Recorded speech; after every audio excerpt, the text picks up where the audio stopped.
Brasília chamando, a gente volta com informações sobre a operação da Polícia Federal que investiga a suposta falsificação da carteira de vacinação. Bruno Pinheiro com a gente agora por aqui. Bem-vindo, viu, Bruno? Boa manhã para você, boa quinta-feira. Como tá Brasília após o dia de ontem, após o principal dia da Operação Venire? O Exército, por exemplo, se posicionou sobre a prisão de Mauro Cid. Bruno?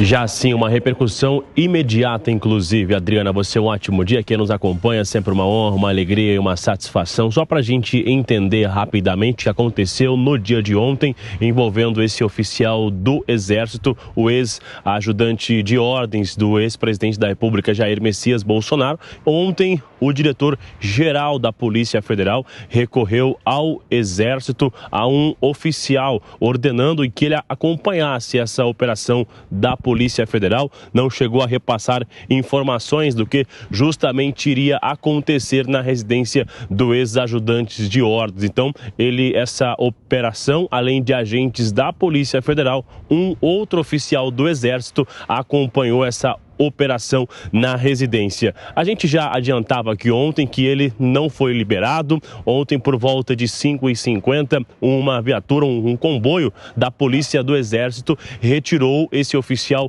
lá do interior da Polícia Federal, levando até uma outra ala do Exército aqui na capital federal. E hoje veio uma resposta que, diante de uma lei, do que está em vigor, de uma resolução, não será instaurado um procedimento administrativo, já que os militares, entre esse ajudante de ordens, está à disposição da justiça em uma investigação que está em sigilo. Então, ele vai responder diretamente no inquérito sobre as milícias digitais que acompanham, e o relator, que é o ministro Alexandre de Moraes. Vale ressaltar que entre esses militares, esse ex-ajudante de ordens, que era um homem de confiança no governo de Bolsonaro, está sendo apontado no centro de um escândalo, ele que teria arquitetado, ordenado essa alteração do cartão de vacinação. Então, eles não foram liberados e aguardam todo esse desenrolar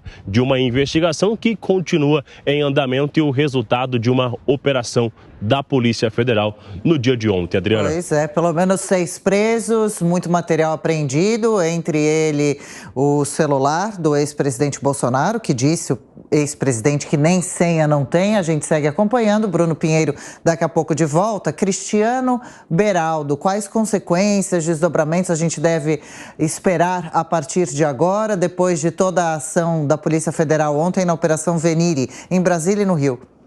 Pois é, da forma como essa operação aconteceu, é da gente esperar que essas pessoas presas permaneçam na prisão ainda por muito tempo. A gente precisa lembrar que o Anderson Torres, que também era membro do governo Bolsonaro, já está há 4 meses preso, e isso tudo vai colocando uma pressão muito grande nessas pessoas que estão detidas.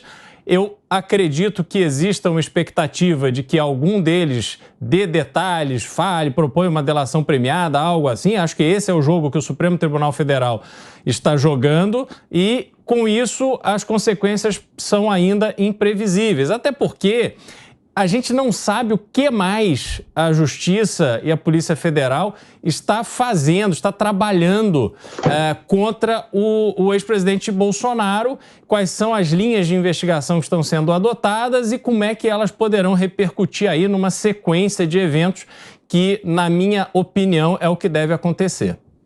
Bom, Kobayashi, de que maneira essa operação tem esse desdobramento e pode prejudicar o ex-presidente? Olha, Tiago, ontem nós tivemos acesso pela imprensa à representação da Polícia Federal justamente pelo pedido de prisão de boa parte dessas pessoas que foram presas provisoriamente e da busca e apreensão que aconteceu, inclusive, na casa do presidente Bolsonaro.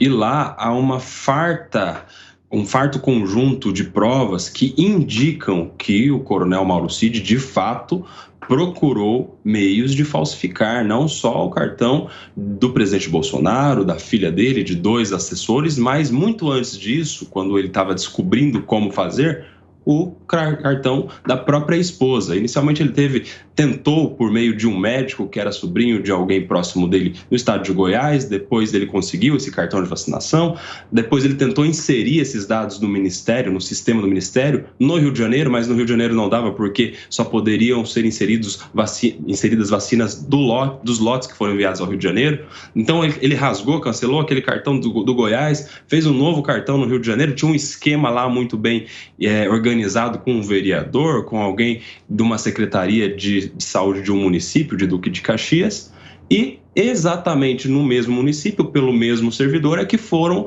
inseridas no site do Ministério, no sistema do Ministério, as vacinas do presidente Bolsonaro, da filha dele e dos 2 ajudantes. Então, a representação indica que, de fato, há fundo de direito a justificar a apreensão do celular do presidente Bolsonaro para que seja analisado ali se não houve um pedido dele, já que ele, a sua filha e seus 2 assessores foram os beneficiados com a inserção de dados falsos no sistema do Ministério. Então, acredito que talvez o timing disso não seja politicamente bom para o presidente, é claro. E outra coisa, tudo isso acontece sob a guarda do STF, Supremo Tribunal Federal, sem que o STF seja competente. Isso tudo aconteceu nos autos do inquérito das milícias digitais, que não tem nada a ver com falsificação de vacina. É claro que o fato é grave, há muitos indícios de falsificação sim, de uso de documento falsificado inclusive, mas tudo isso por um juízo incompetente. E a gente já viu na história recente que decisões tomadas por juízos incompetentes são decisões nulas que não existem no direito.